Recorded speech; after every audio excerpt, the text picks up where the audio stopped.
লাগছে বাংলাদেশে। ওরা আমাদেরকে বিনা নোটিশে মসজিদ থেকে বের করে দিচ্ছে, তাড়িয়ে দিচ্ছে। বললাম যে একটা জুমার খুতবা দিয়ে বিদায় নিয়ে যায়, তারা বললো বিদায় নেওয়ার সময় দেওয়া হবে না। বিদায় নিতে গেলে আপনার ভক্তবৃন্দরা মিছিল করবে, আন্দোলন করবে, এর দ্বারা আমরা ফিল গুছাতে পারবো না, আপনাকে চুপচাপ চলে যেতে হবে। বিনা নোটিশে সেখান থেকে আমাদের বের হয়ে গেলাম। 4টা বছর জুমার খুতবা থেকে ওরা আমাদেরকে বঞ্চিত করে রাখলো। স্বৈরাচারী এভাবে শুধু আমাকে না, অসংখ্য আলেমদের সাথে এইরকম বেয়াদবি করেছে। বেয়াদবির মাসুল এমন ভাবে গুনতে হয়েছে। স্বৈরাচারী 16 বছর দেশের শোষণ করেছে, চুরি ডাকাতি করেছে, গোটা দেশের মধ্যে এক নৈরাজ্যকর পরিবেশ সৃষ্টি করেছে, গুম করেছে, খুন করেছে, ত্রাস সৃষ্টি করেছে, মানুষের হক নষ্ট করেছে, রাষ্ট্রের সম্পদ অন্যায়ভাবে হাজার হাজার কোটি টাকা বিদেশে পাচার করেছে।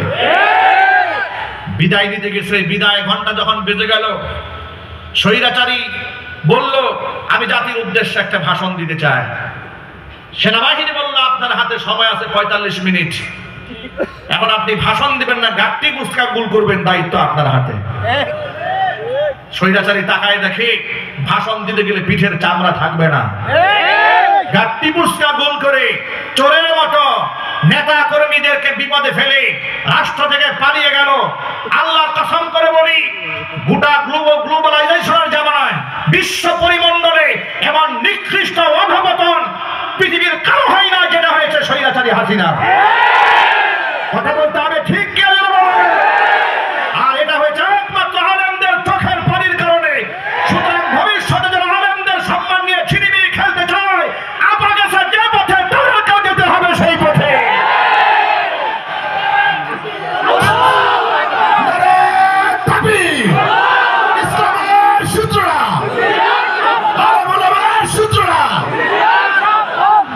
আপনাদের পার্শ্ববর্তী এলাকাতে মাহফিল মঞ্চে এসে আবু জেহেলের নাতিপুতিরা আমাদেরকে বাধা দিয়েছিল, আপনাদের মনে নাই?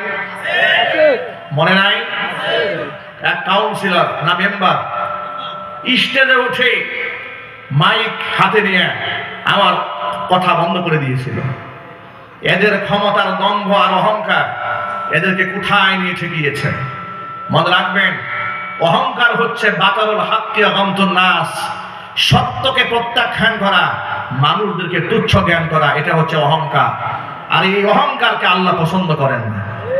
এই অহংকারের একমাত্র মালিককে একটু জোরে আওয়াজে বলেন। মানুষ হিসেবে কি আমাদের অহংকার কোনো ক্ষমতা আছে?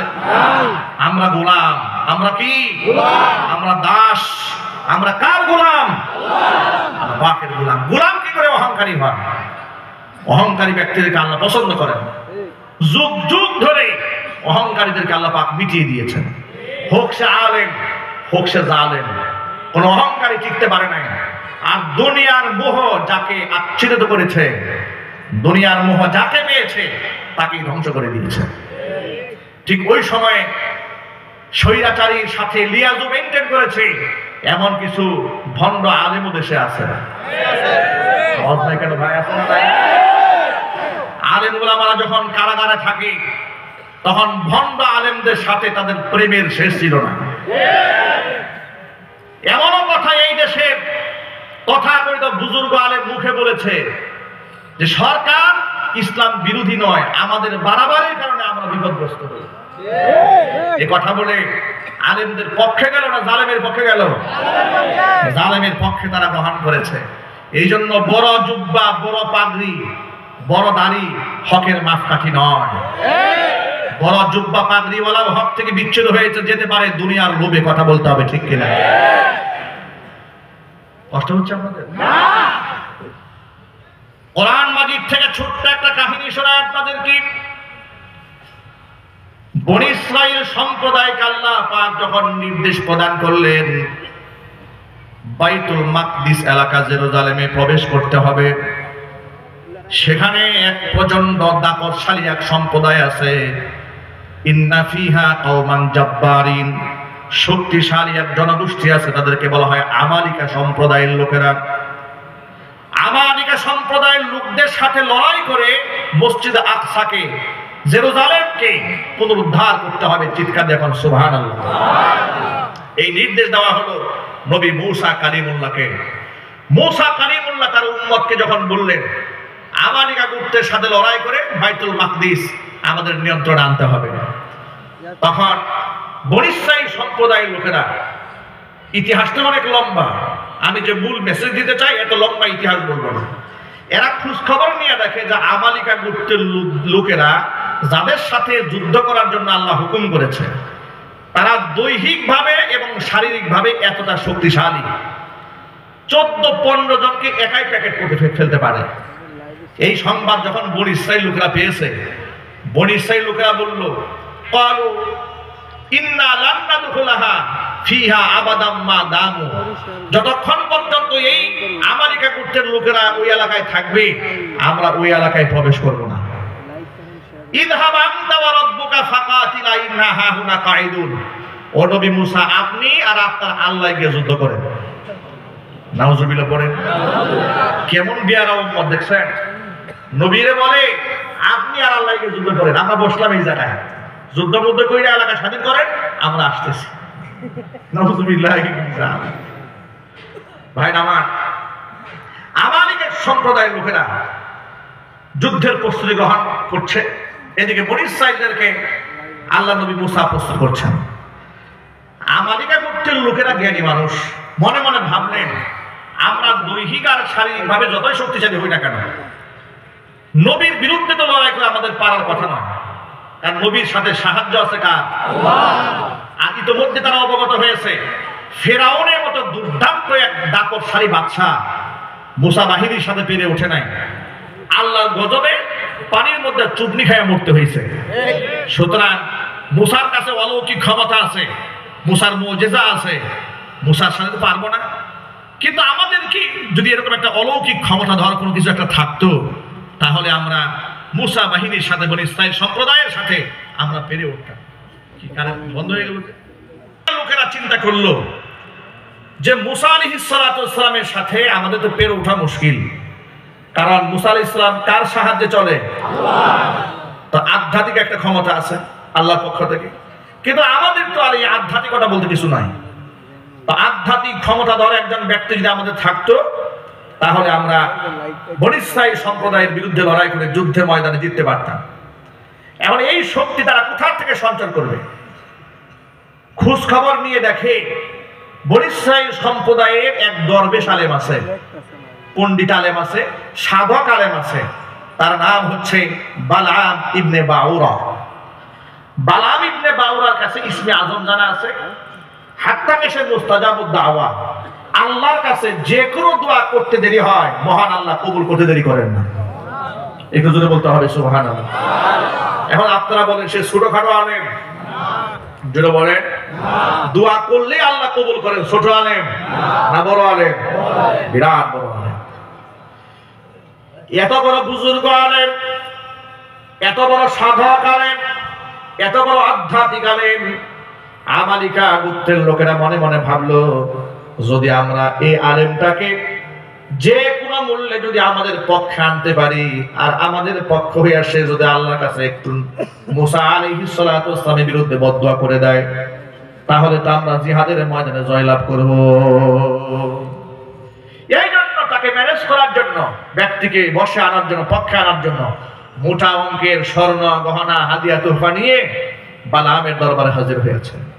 বালামকে ঘুষ উপহার উপঢৌকন দিয়েছে, দেওয়ার পরে বলছে, বালাম আপনি তো একজন বুজুর্গ আলেম, আধ্যাত্মিক আলেম, আপনি যদি আমাদের পক্ষ হইয়া একটু একটা দিনের জন্য মুসা আলাইহিস সালাতু ওয়াস সালাম এবং বনী ইসরাইল সম্প্রদায়ের বিরুদ্ধে একটু বদদোয়া করেন, যাতে করে আমাদের মনোবাঞ্ছনা পূর্ণ হয়, জিহাদের ময়দানে আমরা জয়লাভ করতে পারি, বিনিময়ে আপনাকে এই টাকাগুলো আমি দিয়ে দিলাম।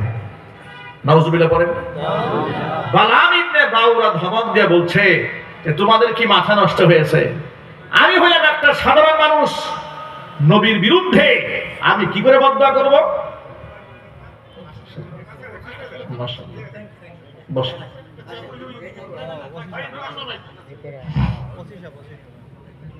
আচ্ছা বসেন। এই আওয়াজটা ঠিক করেন না ভাই, আওয়াজটা ঠিক করেন না। লোকেরা মোটা অঙ্কের হাদিয়া, তারা মনে মনে ভাবলো যত বড় আলেম হোক না কেন, যত বড়ই আলেম হোক না কেন, টাকার সামনে তো দুর্বলতা আসতেই পারে। আসতে পারে না? কথা বলে না কেন? যদি টাকার সামনে দুর্বলতা নাই আসতো, তাহলে এই দেশে হক্কানে আলেমদেরকে যখন ডজনে ডজনে জেলখানে নেওয়া হয়েছে, তখন ভণ্ড আলেমরা তাদের সাথে তাদের প্রশংসা কিভাবে করেছে? কথা ঠিক কিনা বলেন? নিশ্চয়ই হাদিয়া কিছু গেছে মাদ্রাসায়, কয়েক বস্তা চাল গেছে, হুজুরের ঈমান শেষ। কথা বলে না? 100 বস্তা সিমেন্ট দিয়ে দিয়েছে মাদ্রাসায়। জানে জানে স্পষ্ট জানে, দোয়া করে 14 বছর জান্নাতে বাড়াই দিয়েছে। অবস্থা এমন হয়েছিল মনে হচ্ছে এক একজন বেহেশতের ঠিকাদার, আরেকজন তো বানাই দিল একেবারে কওমি জননী, একেবারে কোটা কমে মা বানাই দিল। এই মা হচ্ছে সেই মা যিনি শাপলা চত্বরে অসংখ্য তালিবুল ইলম ছাত্রদেরকে রাতের আধারে শহীদ করে দিয়ে রক্তের ছাড়া বিয়াদবি করেছে। এই মা হচ্ছে সেই মা 57 জন সেনা অফিসার হত্যা করে গোটা রাষ্ট্রকে ভারতের কাছে তাবেদার দাস রাষ্ট্র হিসেবে বানিয়ে দিয়েছে। ইনি হচ্ছেন সেই বুজুর্গ আল্লাহ ওয়ালা তাহাজ্জুদ গুজারি। শুধু 21 সালে 2600 আলেমের নামে মিথ্যা মামলা দিয়ে কারাগারে পুরে দিয়েছিল। কথা ঠিক না ঠিক? যে পুলিশ অফিসার আমাকে ধরে নিয়ে গিয়েছিল থানার গাওয়াতে, আমার হাত ধরে চোখের পানি ছেড়ে কান্না করে বলেছিল, হুজুর আল্লাহর কসম আমারও 2টা ছেলে আছে, হুজুর আপনারা আল্লাহওয়ালা মানুষ, আলেম মানুষ, আমার ছেলের জন্য বদদুয়া দিবেন না, আমরা বংশসহ ধ্বংস হয়ে যাবো আলেমের বদদুয়া লাগলে। হুজুর আমরা গরিব মানুষ, চাকরি করি, উপর থেকে এত প্রেসার দেওয়া হয়েছে, আপনাকে গ্রেফতার না করলে চাকরি থাকবে না, বাধ্য হয়ে আপনাকে নিয়ে আসছি। আল্লাহর কসম তাৎক্ষণিক তার ব্যাপারে মনে যত কষ্ট ছিল সব অন্তর থেকে মাফ করে দিয়েছে। অনেক পুলিশ অফিসাররা বাধ্য হয়ে অন্যায় করেছে, অপরাধ করেছে। সুতরাং শুধুমাত্র ওই সমস্ত পুলিশ অফিসারদেরকে আসামি বানালেই হবে না, যাদের হুকুমে তারা অন্যায় করেছে হুকুমদারদের বিচার এই মাটিতে হতে হবে। তাদের বিচার হোক, এটাকে আপনারা চান? কারা কারা চান? দোয়া দেখতে চাচ্ছি, কারা কারা চান?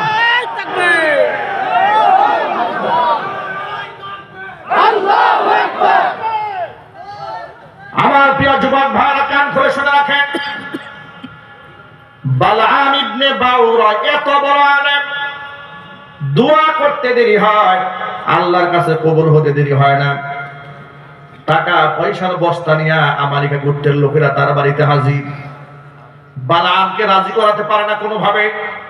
বালআম বলে না, আমি একজন সাধারণ মানুষ হয়ে একজন নবীর বিরুদ্ধে বদদুয়া করতে পারি না, এটা কোনোদিন হয় না, কোশ্চিন কালেও এটা যায় না। বালআমকে যখন রাজি করাতে পারলো না, তখন আমেরিকা গোত্রের লোকেরা মনে মনে ভাবলো প্রতিটা মানুষের একটা দুর্বল জায়গা থাকে, ঠিক না? একটা সফট কর্নার থাকে। খোঁজখবর নিয়ে দেখে বালআমের একটা দুর্বল জায়গা আছে। সেই দুর্বল জায়গাটা কোনটা? বালআমের স্ত্রী। বালআমের স্ত্রীকে বালআম বড্ড ভালোবাসেন। আর ইমানদারের লক্ষণ হচ্ছে নিজের স্ত্রীকে ভালোবাসা, এটা ভালো আলামত, ঠিক কিনা বলেন? ইমানদারেরা ঘরের বউকে ভালোবাসে, আর বেঈমান মুনাফিকরা অন্যের বউকে ভালোবাসে। নিজের বউ ফোন দিলে খুব ব্যস্ত, এই রাখো, ঠিক কিনা বলেন?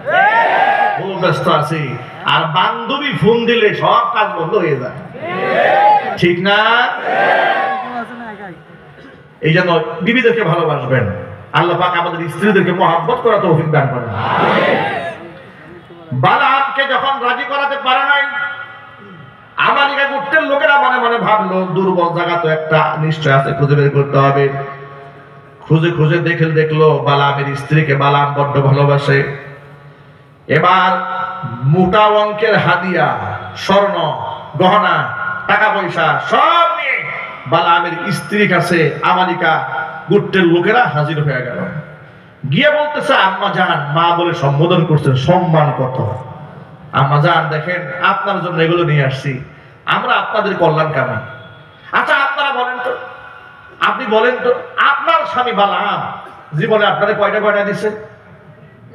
স্ত্রী তো নরম মানুষ, মহিলা মানুষ তো, আসলে তো কোনো গয়না দেয়নি। দেখেন আমরা আপনাদেরকে কত ভালোবাসি, এই সমস্ত স্বর্ণ গহনা আপনার জন্য নিয়ে আসছি। আমরা আপনাদের কল্যাণ চাই, ভালো চাই, ভবিষ্যতে আপনাদেরকে আরো উপহার দেব। আপনাদের জীবনে দুঃখ বলতে কিছু থাকবে না, শুধুমাত্র আপনার স্বামীকে আমাদের হয়ে একটা দিনের জন্য একটা কাজ করতে বলবেন। স্ত্রী বলে সে কাজটা কি, যে আমাদের হয়ে একটু দোয়া করতে হবে। বালাম তো দোয়া করলে আল্লাহ কবুল করেন, তা আমরা চাচ্ছি যে আমাদের হয়ে একটা দোয়া করুক। স্ত্রী বলে এটা তো সামান্য ব্যাপার, আপনারা ঘাবড়াবেন না, এটা আমি দেখতেছি। বাস, মহিলা মানুষকে পড়াই ফেলছে। এবার চলে গেল তারা।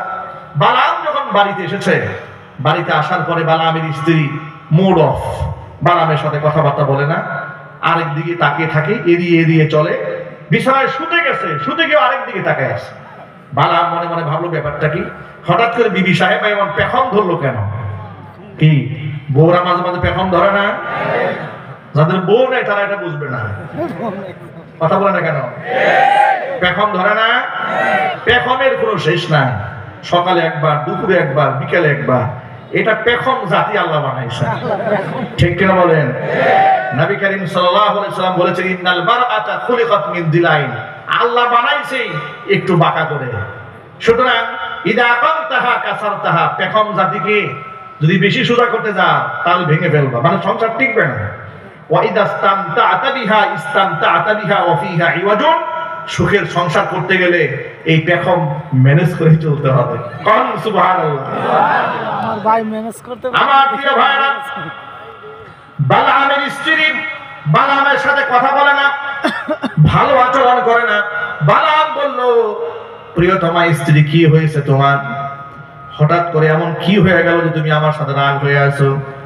স্ত্রী বলে, তুমি তো আমাদের কল্যাণ চাও না। স্বামী বলে, আমি আমার বউর কল্যাণ চাই না, মানেটা কি? আমার সংসার, আমি কল্যাণ চাই না, তো কল্যাণটা চাই কে? বলে, না না, তুমি কল্যাণ চাও না। কি হয়েছে বলবা তো, কল্যাণ আপনি চান কিনা সেটা বলে না। বলে, নিশ্চয়ই কল্যাণ চাই। কল্যাণ যদি চাইতেন, বালাম ইবনে এই আমারিকা সম্প্রদায়ের লোকেরা যে এই যে গহনা, এত কিছু টাকা পয়সা নিয়ে আসছে, এগুলা তো আমাদের কল্যাণ জন্য নিয়ে আসছে, আপনি গ্রহণ করলেন না কেন? আপনি ওদের কথা রাজি হলেন না কেন?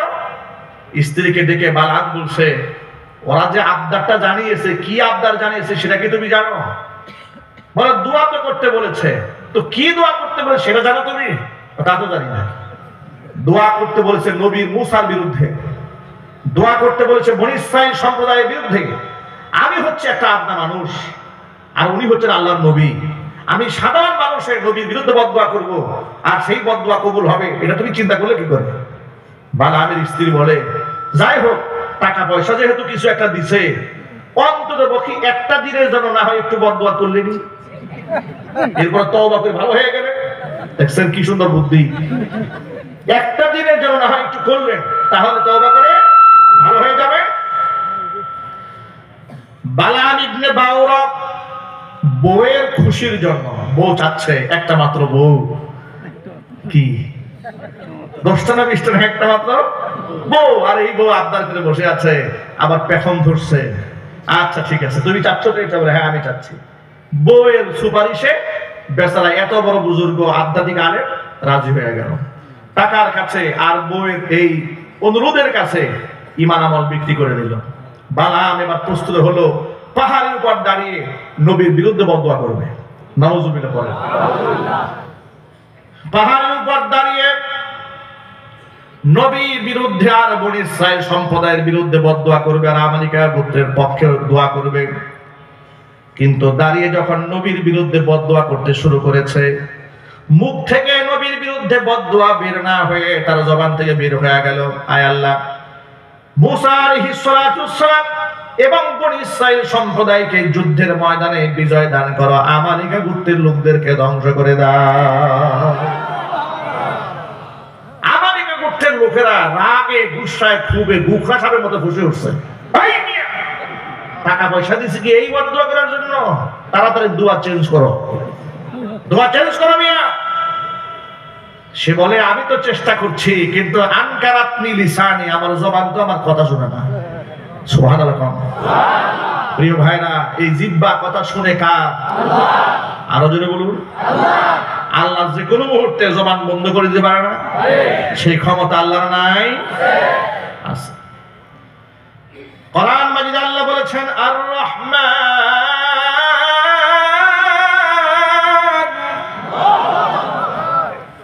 আল্লামাল কুরআন খালাকাল ইনসান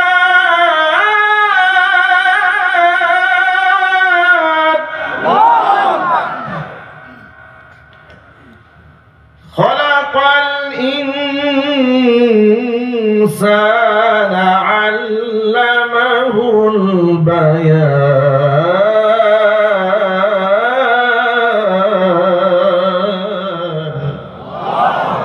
আল্লাহ পাক বলেন, দয়াময় আমি আল্লাহ আল্লামাল কোরআন, মানুষকে কোরআন শিক্ষা দিয়েছি। খালাকাল ইনসান, মানুষ সৃষ্টি করেছে। আল্লামাহুল বায়ান, মানুষকে আমি বয়ান শিখিয়েছি, কথা বলার যোগ্যতা মানুষকে আমি আল্লাহ দান করেছি। এই জন্য কথা বলার যোগ্যতা যেহেতু আল্লাহ পাক দান করেছেন, এই মুখ থেকে যে শব্দগুলো বের হয় সব রেকর্ড হয়ে যায়। কোরআন বলছি, মা ইয়ালফিযু মিন কাওলিন ইল্লা লাদাইহি রাকীবুন আতীদ। জবান থেকে এমন কোনো উচ্চ কথা উচ্চারিত হয় না, সংরক্ষণকারী ফেরেশতা যা রেকর্ড করে না রাখে। জোরে বলেন সুবহানাল্লাহ। যে আল্লাহ তাআলা জবানকে কন্ট্রোল করেন, সে আল্লাহ তাআলা বালামের জবানটাকে নবীর বিরুদ্ধে বদদুয়া করবে সেভাবে আল্লাহ কবুল করেন নাই। বালাম নবীর বিরুদ্ধে বদদুয়া করতে চেয়েছে, আল্লাহ পাক ওই জবান দেয়া নবীর বিরুদ্ধে বদদুয়া বের না করে দিয়া নবীর পক্ষে দোয়া বের করে দিয়েছে। বালাম বলছে, আমি তো চেষ্টা করি, আমার জবান তো আমার কথা শুনে না। আমালিকা গোত্রের লোকেরা বলল, আরেকবার চেষ্টা করো তুমি। এবার বালাম আরেকবার চেষ্টা করতে গেছে, আবারও চেষ্টা করতে গিয়ে নবীর বিরুদ্ধে বদদুয়া না করে জবান বলে ফেললো, আয় আল্লাহ, মুসা কালিমুল্লাহর বাহিনীকে বিজয় দান করা, আমালিকা গোত্রের লোকদেরকে ধ্বংস করে দাও। এই যে দুইবার নবীর বিরুদ্ধে বদদুয়া করতে চেয়েছে, আর দুইবার জবান থেকে নবীর পক্ষে দোয়া বের হয়েছে, এটা আল্লাহর পক্ষ থেকে বালামের জন্য ওয়াইদ, সতর্কবাণী ছিল। বালাম, সরে আসো এই পথ থেকে। সুবহানাল্লাহ। তোমার জবান তোমার কথা শুনতে পাচ্ছে না, তুমি আমার নবীর বিরুদ্ধে বদদুয়া করতে যেও না। বালাম আল্লাহ পাকের ওয়াইদকে, আল্লাহর সতর্কবাণীকে আমলে নেয় নাই। সে তৃতীয় মর্তবা আবারও নবীর বিরুদ্ধে বদদুয়া করতে গেছে। বদদুয়া করতে যাওয়া মাত্র তার জিহ্বাটা আল্লাহর গজবে বের হইয়া কুকুরের মতো নাভি পর্যন্ত ঝুলে গেছে। কোরআন মাজিদের মধ্যে আল্লাহ পাক ইতিহাস তুলে ধরেছেন। আল্লাহ পাক বলেন, ওয়াতলু আলাইহিম নাবা আল্লাযী আতাইনাহু আয়াতিনা ফানসালাখা মিনহা ফাআতবাআহু আশ-শাইতানু ফাকানা মিনাল গাবিন। আরবি, ওই ব্যক্তির কাহিনী আপনার উম্মতকে আপনি শোনান, যেই ব্যক্তিকে আমি আমার পক্ষ থেকে নিদর্শন দান করেছিলাম। ফানসালাখা মিনহা, কিন্তু সে সেখান থেকে বের হয়ে গেছে। ফাআতবাহু শাইতান, শয়তান তার পিছু নিয়েছে। ফাকানা মিনাল গাবিন, সে বিভ্রান্ত হয়েছে। ওয়ালাউ শিনা লারাফানাহু বিহা, আমি যদি চাইতাম আমার এই বান্দাকে আরো অনেক উপরে উঠায় নিয়ে যেতে পারতাম, কিন্তু নেই নাই। তার কারণটা হলো ওয়ালাকিন্নাহু আখলাদা ইলাল আরদি ওয়াত্তাবা হাওয়াহু, জমিনের দুনিয়ার আকর্ষণ তাকে পেয়ে বসেছে। ওয়াত্তাবা হাওয়াহু, নফসের গোলামি করেছে। ফামাসালুহু কামাসালিল কালবি ইন তাহমিল আলাইহি ইয়ালহাত আও তাতরুকুহু ইয়ালহাত, যালিকা মাসালুল কওমিল্লাযীনা কাযযাবু বিআয়াতিনা ফাকুসুসিল কসাস লাআল্লাহুম ইয়াতাফাক্কারুন। আমি তার দৃষ্টান্ত বানিয়ে দিলাম কুকুরের মতো। কুকুরের জিহ্বা বের হয়ে যাওয়ার পরে তার উপর বোঝা দিলেও সে হাঁপাতে থাকে, বোঝা না দিলেও হাঁপায়। আমি বালামকে কুকুরের মতো বানাই দিলাম। জোরে কন্যা নাউজুবিল্লাহ।